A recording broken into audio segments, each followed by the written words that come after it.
پورا دین کیا ہے؟ عقائد، عبادات، معاملات، اخلاق، معاشرت نا.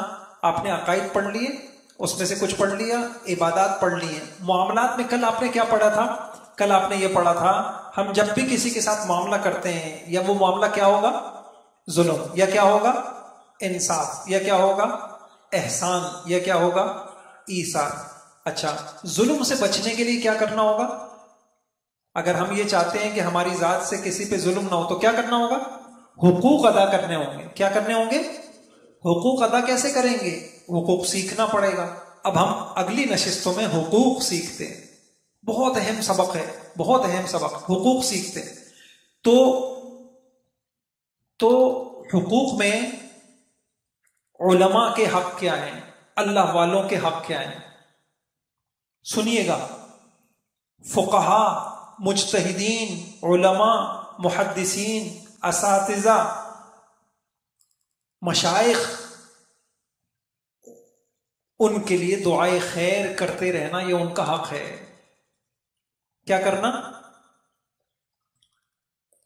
اب دیکھیں ان مشائخ کی برکتوں سے ہمیں دین ملا ہے، علماء کے ذریعے سے ہمارا اسلام باقی ہے، تو ان کے لیے کیا کرنا؟ یہ ہمارے نبی، دیکھیے میں آپ کو سچ عرض کروں کہ ہمارے نبی نے بڑی اچھی زندگی، میں نے حدیثوں میں جمع کر رہا تھا حضور کا مزاج، تو ایک مزاج مجھے یہ ملا کہ حضور احسان لیتے نہیں تھے حتی الامکان، اور اگر کوئی احسان کر دے بدلہ دیتے تھے. تو احسان کا بدلہ دینا یہ نبوی مزاج ہے. تو احسان صرف پیسہ نہیں ہوتا، یہ آپ کے اوپر کتنا بڑا احسان ہو رہا ہے کہ آپ کو پوری زندگی. تو جن علماء نے آپ کے لیے، آپ کی اولاد نسلوں کے، ان کے ایمان بچانے کے لیے قربانیاں دی، ایک کام تو کر سکتے ہیں، ان کے لیے دعا کریں. اے اللہ یہ علماء حق، یا اللہ جن کے ذریعے سے ہمیں دین پہنچا، جو ہمارے دین کے بارے میں فکر کرتے ہیں، اے اللہ تو ان کو جزائے خیر عطا فرما. ٹھیک ہے انشاءاللہ. اب یہ حق ہے، اس کو حضرت تھانوی رحمۃ اللہ علیہ نے حق میں شمار کیا.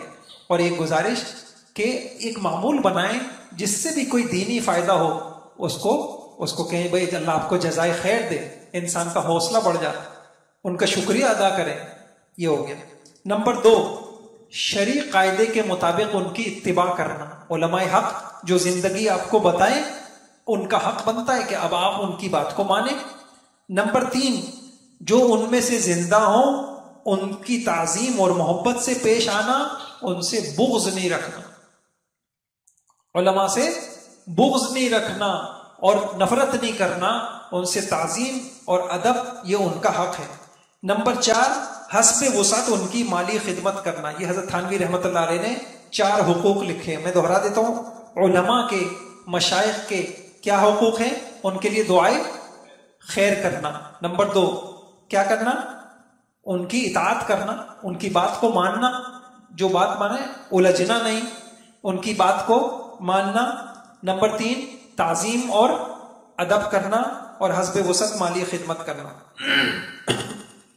والدین کے حقوق، والدین کے حقوق غور سے سنیے گا. پہلا حق یہ ہے ان کو کسی طرح کی تکلیف نہ دینا.